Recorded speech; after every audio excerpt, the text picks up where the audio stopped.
Hello दोस्तों, आप लोग कैसे हैं।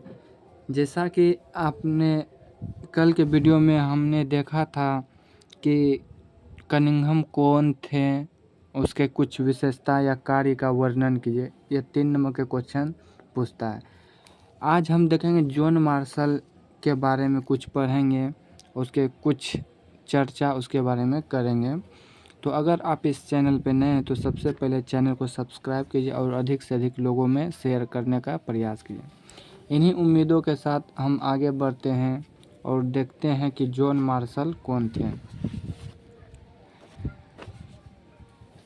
जॉन मार्शल ने भारत को जहां पाया था उसे उसने 3000 वर्ष पीछे छोड़ दिया। विवेचना कीजिए, ये जो लिखा हुआ है ये सीधे किताब का पॉइंट है और उसको देखिए किस प्रकार क्वेश्चन में आ गया।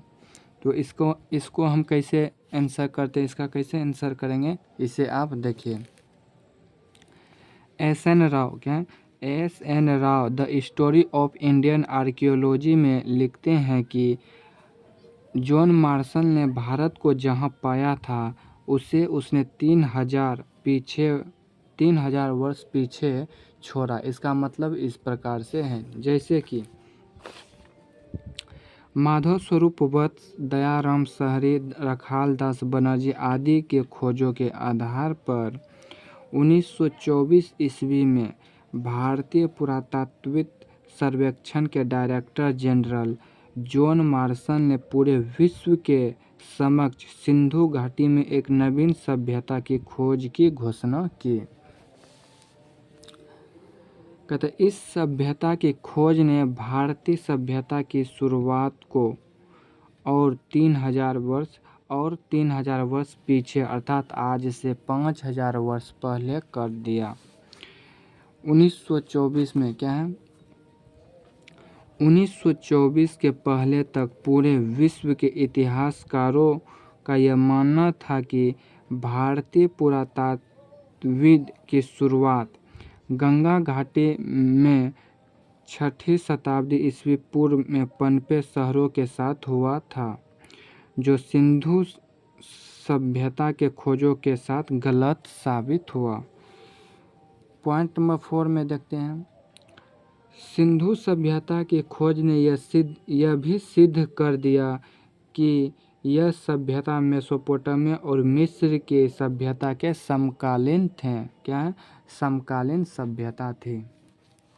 ठीक है, तो आगे हम बढ़ते हैं और एक क्वेश्चन के साथ कि जॉन मार्शल के कार्यों का उल्लेख करिए, या इसी को दूसरे तरह से पूछ सकता है, भारतीय पुरातात्विक सर्वेक्षण के डायरेक्टर जनरल के रूप में जॉन मार्शल का कार्यकाल भारतीय पुरातत्व में एक व्यापक परिवर्तन का काल था। कैसे, तो चलिए इसे हम देखते हैं कि जॉन मार्शल भारत में कार्य करने वाले पहले पेशेवर पुरातात्विद थे तथा उनके पास यूनान एवं क्रीट में कार्य करने का अनुभव था। ठीक है,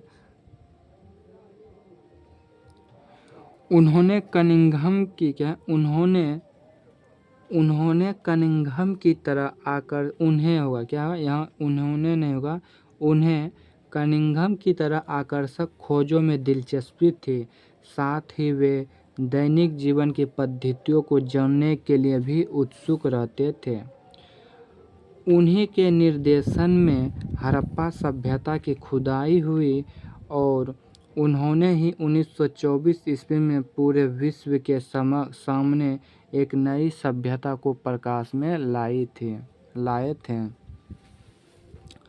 उन्हीं के प्रयास से उन्हीं के प्रयास से यह सिद्ध हो सका कि भारतीय सभ्यता की शुरुआत सिंधु घाटी सभ्यता से होती है, ना कि 6ठी शताब्दी ईस्वी में गंगा घाटी में पनपे शहरों के साथ।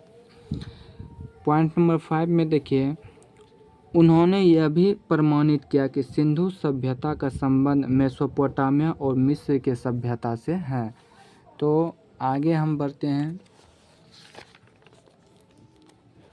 अब हम तीसरे पुरातात्विकताओं के बारे में पढ़ते हैं कि REM कौन है, REM व्हीलर कौन था, उसकी दो विशेषताएं बताएं। REM व्हीलर कौन था और उसकी दो विशेषता पूछा है। तो चलिए इसे हम करते हैं। REM व्हीलर 1944 में भारतीय पुरातत्व सर्वेक्षण का डायरेक्टर जनरल बना था। विशेषता इसका क्या है, कहता व्हीलर का विचार था कि एक समान क्षैतिज इकाइयों के आधार पर खुदाई के बजाय टीले के स्तर विन्यास का अनुसरण करना अधिक आवश्यक है। इसका दूसरा विशेषता क्या है, उन्होंने पुरातत्व की पद्धति में एक सैनिक परिशुद्धता का समावेश किया। नोट डाल के आप एक पॉइंट को यहाँ से लिखिएगा कि नोट डाल के एक पॉइंट को लिखिए। कहता व्हीलर REM व्हीलर स्तर विन्यास खुदाई पर ध्यान देते थे, जबकि जॉन मार्शल क्षैतिज खुदाई पर बल देते थे।